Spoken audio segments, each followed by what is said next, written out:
नमस्कार, मैं हूं संदीप चौधरी और अब सीधे चर्चा की शुरुआत करते हैं। Countdown has begin. 2019 के लोकसभा चुनाव का काउंटडाउन, उसकी उल्टी गिनती शुरू हो चुकी है और दोनों तरफ से ताल ठोकी जा रही है। अच्छे दिन का वादा था 2014 में, वो अच्छे दिन और अच्छे दिन बनेंगे क्या, या अच्छे दिन आ गए हैं क्या? क्या है एजेंडा मोदी सरकार का 2019 के चुनाव के लिए, और जवाब क्या देने वाली है, और अल्टरनेट विजन भी है क्या कांग्रेस की? ये बताने के लिए मेरे साथ दो खास मेहमान, बीजेपी के राष्ट्रीय प्रवक्ता डॉक्टर सुधांशु त्रिवेदी और कांग्रेस के राष्ट्रीय प्रवक्ता नदीम जावेद। सबसे पहले बिना लार लपेट के 2019 का चुनाव एजेंडा क्या होगा, किस बिना पर लड़ा जाएगा, मुद्दे क्या है? 3 मुद्दे। देखिए, समाज के वंचित और गरीब लोगों को हक दिलाने का जो प्रयास चल रहा है उसको आगे बढ़ाना, विकास की जो रोशनी है उसे हर आदमी तक पहुंचाना और राष्ट्रीय स्वाभिमान के भाव को और अधिक ऊपर ले जाना, ये 3 विषय हमारे सामने रहेंगे। अच्छे दिन तो आ गए। बिल्कुल साहब, आ भी रहे हैं। अगर देखना है तो उन 3.5 करोड़ महिलाओं से पूछिए जिनके की पास गैस का चूल्हा लेने का पैसा नहीं था और उन्हें उज्ज्वला योजना के तहत मुफ्त में गैस का चूल्हा मिला। उन 18 करोड़ लोगों से पूछिए जिनके बैंक के अकाउंट खुले, और इतना ही नहीं, हेल्थ का इंश्योरेंस मिला। बहुत सारी चीजें हैं, मैं ये बात नहीं कहना चाहता हूं।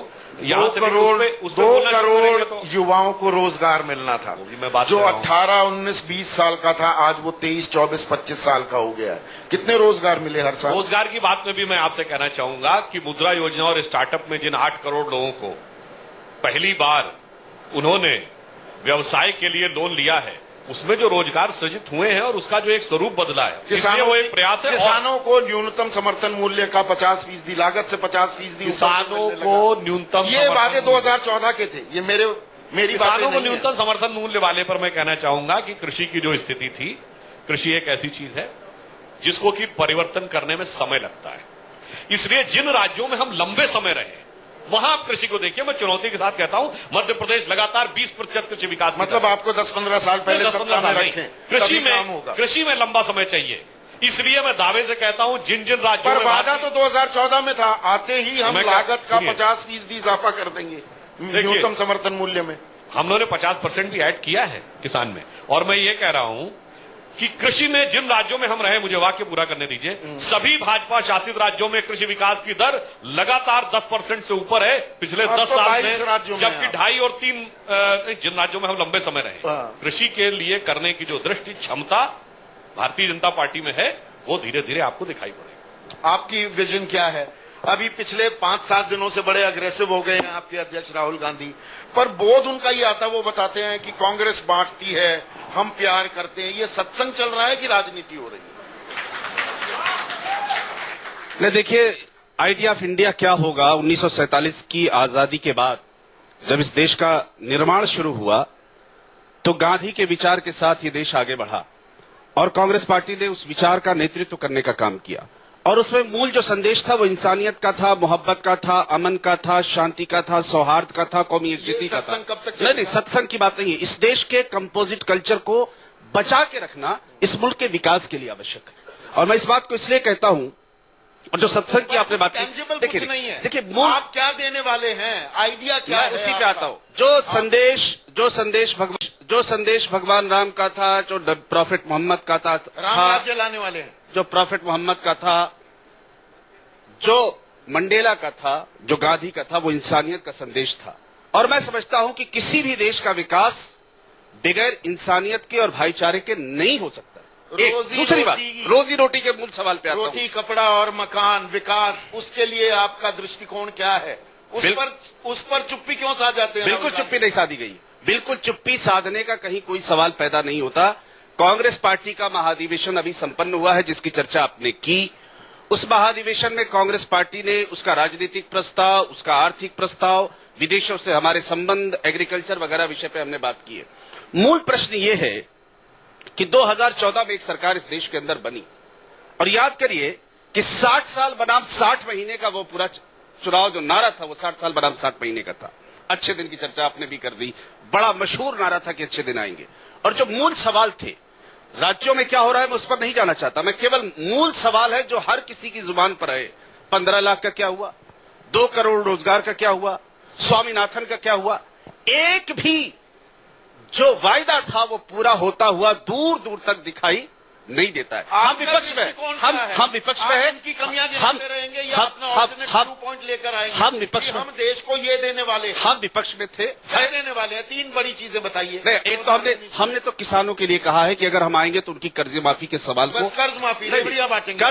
कर्ज माफी इसलिए कि कर्ज माफी एक बहुत, जो किसान है पूरे देश के अंदर जो सुसाइड हो रहा है, जो उसकी आत्महत्या हो रही है, उसको जिक्र किया। वो खुद कहते हैं कर्ज माफी कोई रास्ता नहीं है किसानों के उत्थान का। किसानों की अगर दशा और दिशा उसके इंफ्रास्ट्रक्चर पर भी काम करने की जरूरत है, उसका भी हमने वायदा किया। गायब क्यों है? नहीं, बिल्कुल गायब नहीं, बिल्कुल भी गायब नहीं है। हमने ये कहा है कि अगर हमारी सरकार बनेगी तो इमीडिएट जो किसानों को हमें रिलीफ देना है वो ये देना है कि किसानों का कर्जा माफी हो ताकि रोजमर्रा की उनकी जिंदगी बेहतर हो। दूसरी उसकी बात नहीं, बिल्कुल नहीं। दूसरी बात, आपके अध्यक्ष कहते हैं बीजेपी बांटती है, हम प्यार करते हैं। कर्नाटक में बड़ा प्यार कर रहे हैं आप, हिंदू समाज को बांट रहे हैं, लिंगायत को आप अल्पसंख्यक का दर्जा दे रहे हैं, अलग धर्म बना रहे हैं। अब मुझे समय दीजिएगा ताकि मैं आपके सवाल का जवाब दे पाऊं। क्योंकि आप बीच में जो बात करते हैं तो आपने 3 पॉइंट पूछे, मैं वो भी नहीं कह पाया, आपने दूसरा सवाल कर दिया। लिंगायत का जो सवाल है जिसको आपने उठाया, जिस विमर्श को, उसकी चर्चा बहुत दिन से वहां पे डिमांड चल रही है।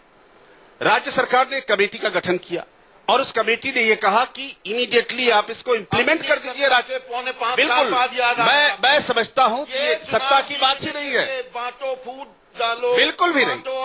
एक समाज की अगर मांग है तो हमारी ये जिम्मेदारी है कि समाज की जो मांग है उसको देखते हुए कमेटी का गठन किया गया, उसका प्रस्ताव आया और उसको हमने इंप्लीमेंट करने का काम किया। इसका मैं समझता हूं राजनीति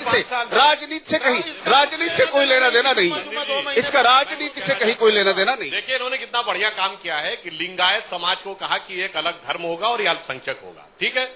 मगर जब अल्पसंख्यक के नाम पे आरक्षण देने का काम किया कर्नाटक सरकार ने, तो अल्पसंख्यक नहीं कहा केवल मुस्लिमों को आरक्षण देंगे, क्योंकि भैया अल्पसंख्यक के नाम पे देंगे तो लिंगायत बहुत ले जाएगा। तो लिंगायत को दिखाना है और देना किसी और को है, ये आपकी पुरानी डिजाइन है। और आप आंध्र में भी एक धर्म की बात करते हैं आरक्षण देने की, उत्तर प्रदेश के चुनाव में एक धर्म, अरे अल्पसंख्यक की बात करिए ना, अल्पसंख्यक की नहीं करेंगे, एक धर्म की बात करेंगे। उंगलियां उठाएंगे तो 3 उंगलियां आपकी तरफ जाती हैं। नहीं, 3 अभी उपचुनाव हुए लोकसभा के। अररिया में आपके सूबे के अध्यक्ष नित्यानंद राय कहते हैं ये तो आईसिस का गढ़ बन जाएगा। गिरिराज सिंह, लगातार उनकी उन्नति होती रहती है, पदोन्नति, जैसे जैसे वो जहर बोते हैं उनको और ऊंचा पद मिल जाता है। वो कहते हैं आतंकियों का गढ़ बन जाएगा और आप ताल ठोकते हैं सबका साथ सबका विकास की। अब मैं जवाब दूं? बिल्कुल। अफजल गुरु जिसने इस देश की संसद पे हमला किया, सर्वोच्च न्यायालय ने कहा rare of the rarest crime था, उसकी सहानुभूति के लिए ऑफिशियली ट्वीट पे किसने लिखा? मणिशंकर अय्यर और शशि थरूर ने, ठीक। याकूब मेनन के पक्ष में क्लियर कट नित्यानंद राय ने सही कहा, गिरिराज सिंह ने सही कहा। मैं उसको जस्टिफाई कर रहा हूं। हाँ, अतीत में झांकने लगते हैं, वर्तमान में नहीं रहते आप। ये बताइए, हाफिज सईद जो भारत का खुलेआम दुश्मन है, हाफिज सईद की बातें हो गई, 2014 के चुनाव हो गए। हाफिज को हाफिज साहब किसने कहा? कांग्रेस के नेता दिग्विजय सिंह जी ने, ठीक। आप आतंकवाद को लेकर, एक खास समुदाय को लेकर सॉफ्ट क्यों होने लगते हैं अगर वहां के लोग आतंकवादी गतिविधियों में लिप्त पाए जाते हैं? सुधांशु भाई ने बहुत आजादी का और फ्रीडम मूवमेंट का जिक्र किया। मैं केवल एक बात कहना चाहता हूं, अयोध्या और फैजाबाद की बार बार चर्चा होती है, उसका भी जिक्र कर दिया कीजिए। अयोध्या और फैजाबाद की जेल में अशफाकुल्लाह खान ने हंसते हुए फांसी के फंदे को चूमा था और अशफाकुल्लाह खान ने यह दुआ की थी कि ऐ परवरदिगार, अगर दोबारा पैदा करना तो इसी धरती पर, इसी सरजमीन पर पैदा करना, ताकि अंग्रेजों के जुल्म और अत्याचार के खिलाफ संघर्ष करते हुए दोबारा फांसी के फंदे पर चढ़ सके। दूसरी बात, बार बार आप बात करते हैं, गांधी की इस मुल्क में शहादत हुई, एक विचार से प्रभावित होकर हुई।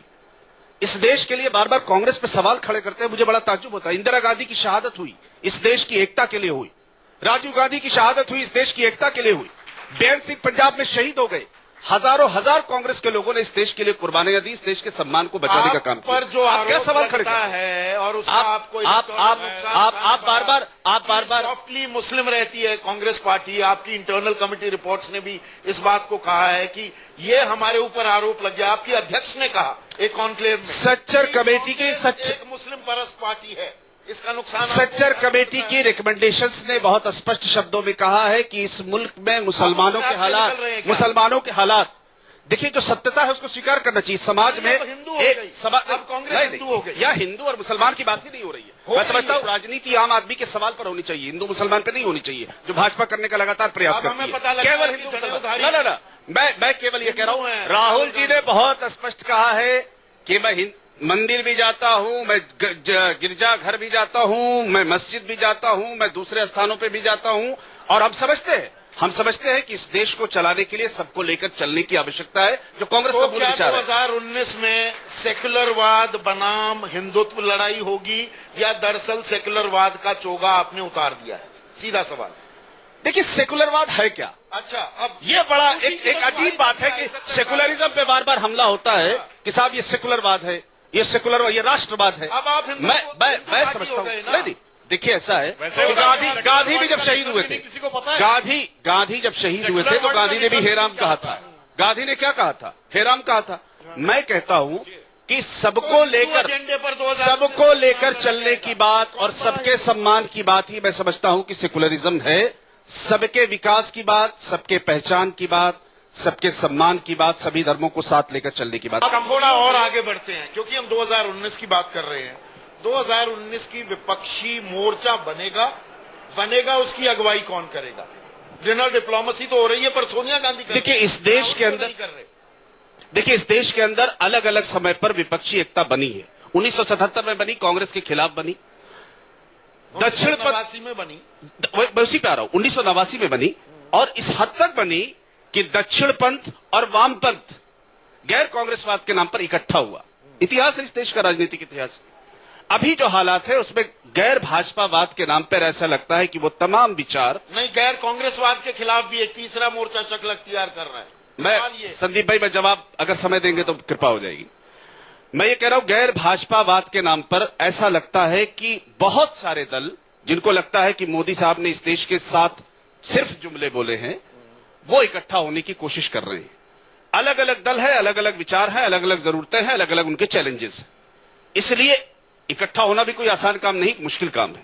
लेकिन प्रयास ये हो रहा है, कांग्रेस अध्यक्ष ने जब सबको निमंत्रण दिया तो अधिकतर राजनीति, कांग्रेस अध्यक्ष ने नहीं, यूपीए की कन्वीनर ने उस वक्त कांग्रेस अध्यक्ष ने नहीं, सॉरी कांग्रेस अध्यक्ष भी उसमें सम्मिलित थे। राहुल जी नहीं, सोनिया जी की डिनर डिप्लोमेसी क्यों नहीं की? क्या भरोसा नहीं था कि देखिए, ऐसा है कि चूंकि सोनिया गांधी पर भरोसा था। संदीप भाई, चूंकि यूपीए की कन्वीनर कौन है, तो यूपीए के जो एलाइंस है उनको बुलाएगा कौन? राहुल जी पार्टी के अध्यक्ष। नहीं, भरोसा की बात ही नहीं, राहुल गांधी पार्टी के अध्यक्ष है और सोनिया जी यूपीए की कन्वीनर हैं।